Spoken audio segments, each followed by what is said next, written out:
legião do mal. E perguntou-lhe: qual é o teu nome? Ao que ele respondeu: Legião é o meu nome, porque somos muitos. Marcos, capítulo 5, versículo 9. Legião do mal. O mestre legou inovidável lição aos discípulos nesta passagem dos evangelhos. Dispensador do bem e da paz, aproxima-se Jesus do espírito perverso que o recebe em desesperação. O Cristo não se impacienta e indaga carinhosamente de seu nome, respondendo-lhe o interpelado: chamo-me Legião, porque somos muitos. Os aprendizes que o seguiam não souberam interpretar a cena em toda a sua expressão simbólica. E até hoje pergunta-se pelo conteúdo da ocorrência com justificável estranheza.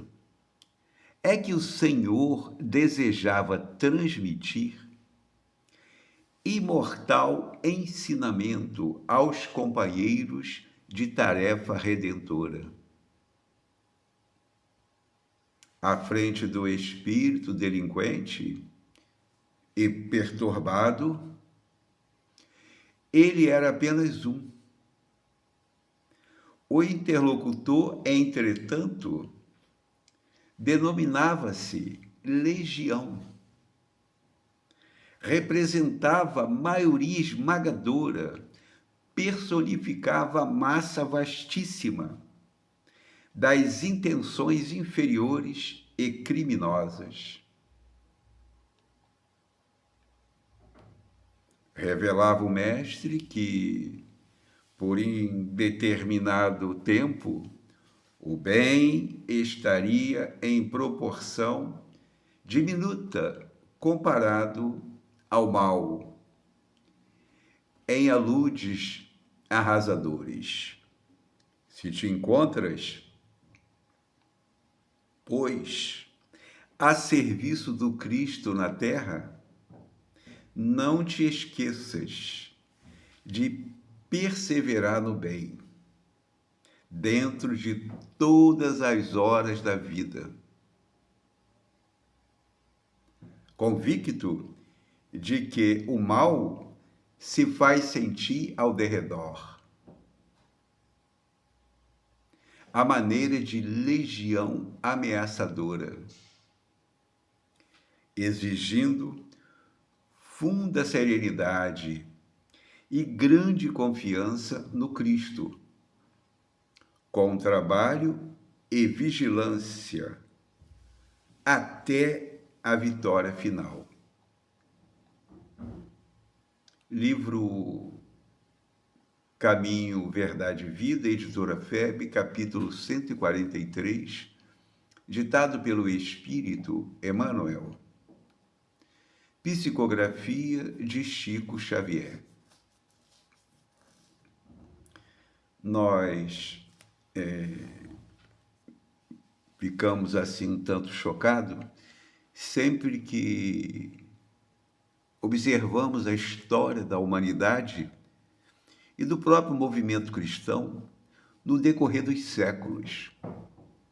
E, de certo modo, sentimos vergonha, porque observemos, já naquela época, havia uma legião do mal.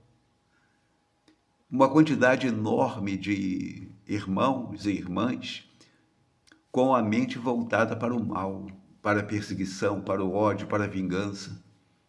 Mas se envolvermos o pensamento para os dias atuais, a situação parece até que piorou. Nós temos uma quantidade enorme de pessoas voltadas para o mal, voltadas para a vingança, para o ódio, para a revolta, para a reclamação, para a insatisfação. Aí ficamos perguntando: onde a solução? E, de fato, se não houver progresso moral, o bem não irá predominar. Cada vez haverá mais acirramento do mal sobre os espíritos que vivemos aqui no planeta. Então é preciso que busquemos o progresso moral. Mas como assim?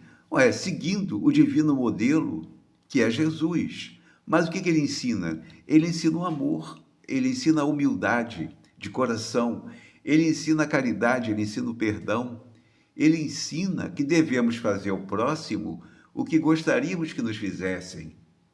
E não devemos fazer ao próximo aquilo que não queremos para nós.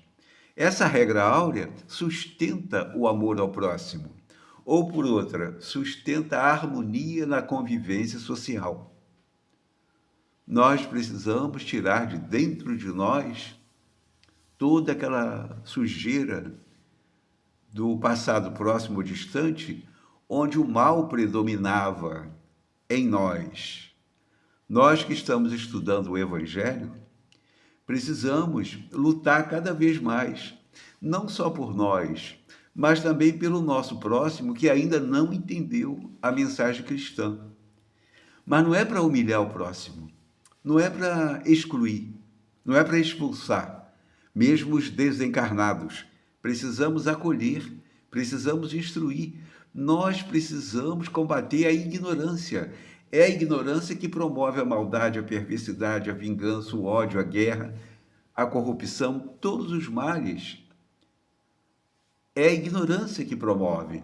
Mas nós vamos observar pessoas instruídas intelectualmente voltadas para a guerra, voltadas para o domínio sobre a massa, explorando a própria massa empobrecida, sugando o máximo possível das energias do povo, com todas as facilidades da educação intelectual, mas um desprezo total pelo próximo, porque falta progresso moral. Houve progresso intelectual, mas não houve progresso moral. Ou seja, a escola primária, secundária, as universidades promovem e oferecem o progresso intelectual, mas não oferece o progresso moral. Não há como capturar exemplos dignos de serem seguidos no ambiente intelectual, porque observamos que os maiores corruptos, os maiores assassinos, os maiores guerreiros, não são pessoas iletradas, são pessoas com doutorado, com mestrado, com não sei o quê. A pessoa estudou muito e vai construir míssil, e vai montar guerra, e vai destruir cidades. Tudo porque falta o progresso moral. Então, a instrução mais urgente que precisamos é a instrução moral. E essa instrução moral, quem tem que promover é a religião. Mas a religião não pode ficar unida ao poder político nem econômico. Do contrário, se corrompe também.